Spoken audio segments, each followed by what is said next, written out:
Topic कुश्ताए सहदाता यानी कि त्रिवंग भस्म।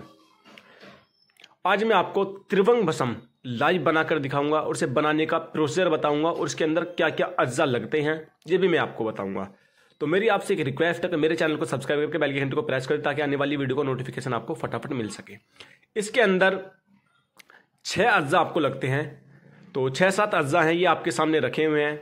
ये आपको चाहिए सबसे पहले, अगर आपको पोस्ट मिल जाता है तो दुनिया की सबसे उत्तम चीज़ है ये मैंने पोस्ट और पत्ता है मेरे पास, यानी कि छोटा पौधा जो कि पोस्ट का एक बिलांद का होता है, तो उसे काट के उसे आप पीस के रख लें तो वो भी वही काम करता है। ये मेरे पास पत्ता रखा हुआ है छोटा, यानी कि 1-1.5 बिलांद के पौधे तक का ये पत्ता है मेरे पास।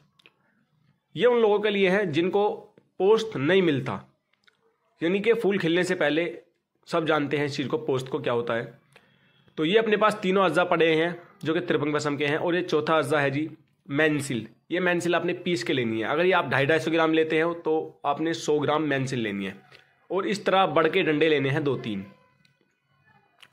तो सिर्फ और सिर्फ ये अज्जा हैं जी इसके। जस्ट आपने शुद्ध करके लेनी है। ये देख सकते हो मैंने इसे चांदी की तरह बिल्कुल शुद्ध कर दिया है। इसे शुद्ध करने का तरीका हर एक दोस्त जानता है, नहीं जिस दोस्त को नहीं पता मैं बता देता हूँ। आप इसे कलमी सोरे के साथ, सुहागे के साथ या तेल के साथ मुसफ़ा कर सकते हो। तो कलमी सोरे के साथ वही दोस्त करे जिसने पहले कभी करा है, वरना ये बहुत ज़्यादा घातक हो सकता है और ये गोली की तरह चल भी जाता है कलमी सोरे के साथ। ये कली है दोस्तों, ये देखो मैंने इतना मुसफ़ा करा है कि इसके ऊपर हल्का गोल्डन कलर आने लगा है। तो आपने इसी प्रकार शुद्ध करके लेनी है कली को भी, ताकि इसके अंदर कोई कचरा वगैरह ना रहे। ठीक है, ये देख सकते हो इसके ऊपर गोल्डन कलर आने लगा है। मैंने इतनी बार इसे मुसफ़ा करा है। तो ये तीनों चीज़ मेरे पास, जस्ट, सिक्का, कली और ये हम वजन है दोस्तों। ये आपको जस्ट इसलिए लगा है ताकि ये फैलाव में है, और ये सिक्का और कली ये थोड़े सिमटाव में है, इसलिए लग रहे हैं आपको, इनकी टिक्की बनी हुई है। अब मैं इसके कुछ बनाने से पहले फ़ायदे के बारे में बात कर लेता हूँ। तो ये पुरानी से पुरानी धात, ज़िरियान, ज़कावत हिक, सूरत अंजाल को जड़ से ख़त्म कर देता है। मैदे की गर्मी, मशाने की गर्मी, वीर्य के अंदर पड़ी हुई गर्मी को जड़ से निकाल के फेंक देता है। ऐसे दोस्त जो दवाई खा खा के परेशान आ गए, उनकी गर्मी नहीं जाती, उनकी धात पड़नी सही नहीं होती, रिएक्शन आने के बाद चिपचिपा सा पानी आता है, पेशाब के बाद धात आती है, पेशाब से पहले धात आती है, तो ये धात के तमाम 20 अमराजों को जड़ से उखाड़ के फेंक देगा।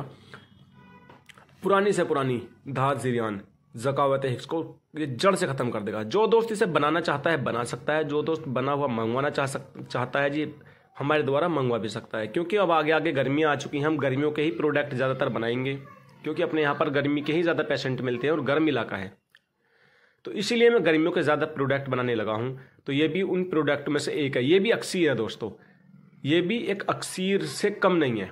ठीक है, ये भी बहुत ही ज़बरदस्त अक्सीर है। अब इसे, अब जो दोस्त किसी के पास बजट है जो इसे अफोर्ड कर सकता है, इसकी मैं अक्सीर बता देता हूँ। इन तीनों का हम वजन पारा लेकर छल बंद करके तो फिर आगे बनाएं। तो इसे बनाने की प्रोसीजर करते हैं जी शुरू। सबसे पहले हमने एक कढ़ाई चाहिए और आपने भट्टी पे कढ़ाई चढ़ा के इसके अंदर ये धात डाल देनी है जी तीनों। ये भी मैंने शुरू नहीं करा, मैं इसे शुरू कर लेता हूँ। ठीक है, तो इस प्रकार आपने तब तक इसमें कोई चुटकी वगैरह नहीं मारनी जब तक ये सारी चीज़ धात स्टेप बाय स्टेप पिघल ना जाए। ठीक है, ये देख सकते हो मैंने इसके अंदर जिस्ट डाल दिया। तो सबसे पहले मैं जिस्ट डालूंगा ताकि मुझे पता चल सके कढ़ाई का टेम्परेचर कितना पहुँच चुका है। जिस्ट, कली, इनों के अंदर जिस्ट ही ऐसी चीज़ है जिसका सबसे ज़्यादा टेम्परेचर है। ये देख सकते हो मैंने तीनों चीज़ें डाल दी हैं अपनी इसके अंदर।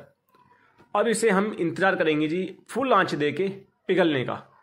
ठीक है, ये देख सकते हो अपना ये जिस्ट पिघल चुकी है और ये मैंने आग इसकी नीचे से फुल तेज कर दी है। ठीक है, ये मैंने एक जुगाड़ बनाया है दोस्तों, एक मैंने ये सिस्टम बनाया है ताकि इस पे है ना गैस पे बहुत ज़्यादा टाइम लग जाता है और गैस भी बहुत ज़्यादा खर्च होता है। तो इसके लिए मैंने एक ये सिस्टम बनाया है। तो ये गैस से अच्छा जल रहा है और गैस से तेज़ भी जल रहा है। तो ये देख सकते हो तीनों चीज़ पिघल लिया और मैंने चुटकी मारनी शुरू कर दिया है। तो इसके लिए आपने को कम से कम 2 से 3 बंदे आपके पास होने चाहिए। एक बंदे का ये काम नहीं है।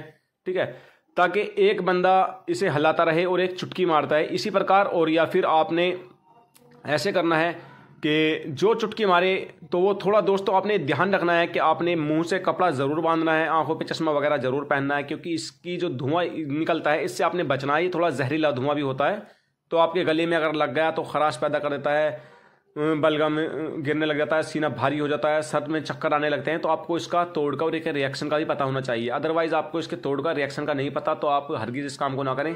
तो मेरे से पूछ सकते हो आपको इसका धुआं लगने के बाद क्या तोड़ लेना है इसका, क्योंकि बहुत ज़्यादा सीने में भारीपन और जलन, आंखों के अंदर जलन, सर के अंदर दर्द ये कर देता है।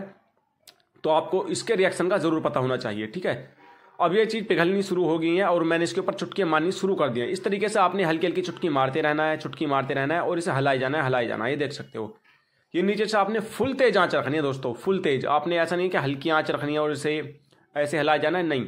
जितनी आप तेज़ आंच रखोगे ताकि ये जो मेटल पड़ा है ये भी चाहे लाल सुर्ख हो जाए, कोई मसला नहीं। तो इस तरीके से आप चुटकी मारते रहें और इसे हिलाते रहें, तो आहिस्ता आहिस्ता ये कटना शुरू हो जाएगा। तो कोशिश करनी है कि आपने 10-12 चुटकी ये मार के फिर एक छोटी सी चुटकी एक मेंसल की मारनी है आपने। ये जिस तरीके से मैंने चुटकी मारी है, एक इस तरीके से 8-10 चुटकी मार के तो फिर एक चुटकी आपने मेंसल की मारनी है।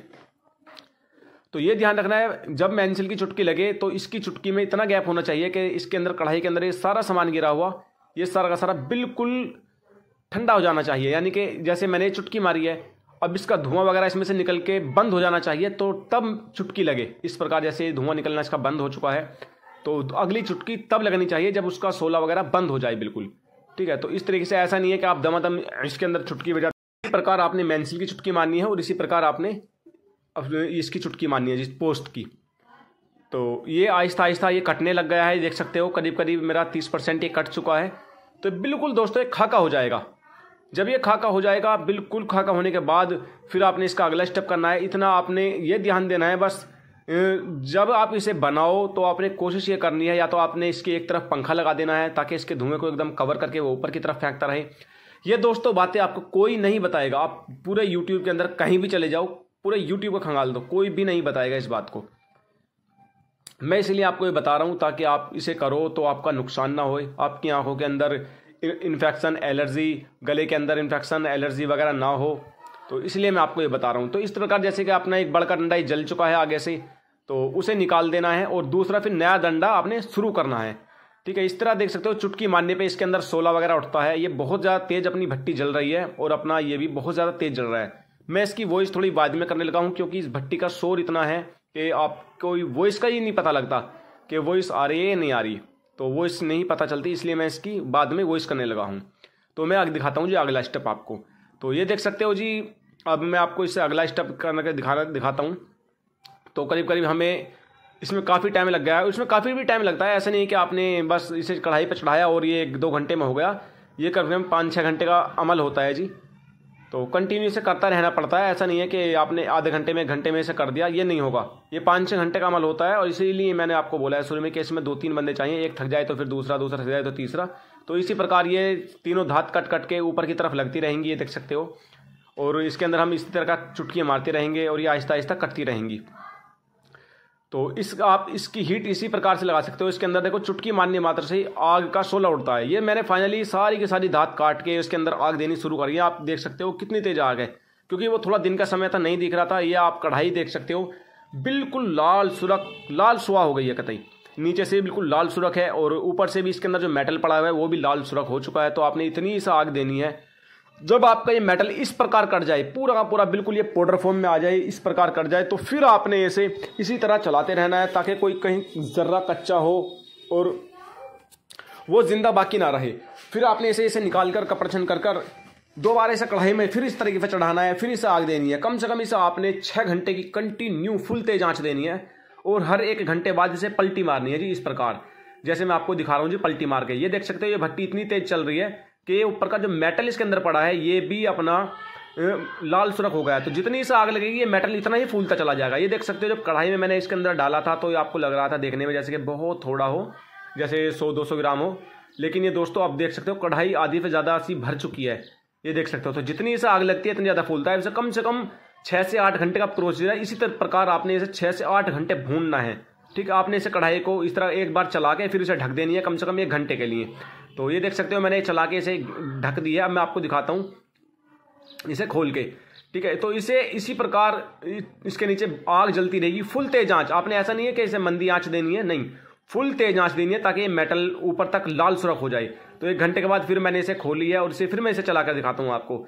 इसी तरीके से आपने ऊपर का नीचे और नीचे का ऊपर कर देना है, ताकि नीचे का जो इसके अंदर अमल जो है दवाई है वो पक गई हो और फिर ऊपर की कच्ची रह जाती है थोड़ी, क्योंकि ऊपर तक हीट अच्छे से नहीं लगती। तो इसे नीचे की ऊपर की नीचे करते हैं इस तरह पलटी मार के, ठीक है। तो इस तरह से देख सकते हो इसका कलर भी हल्का हल्का चेंज होना शुरू हो गया है।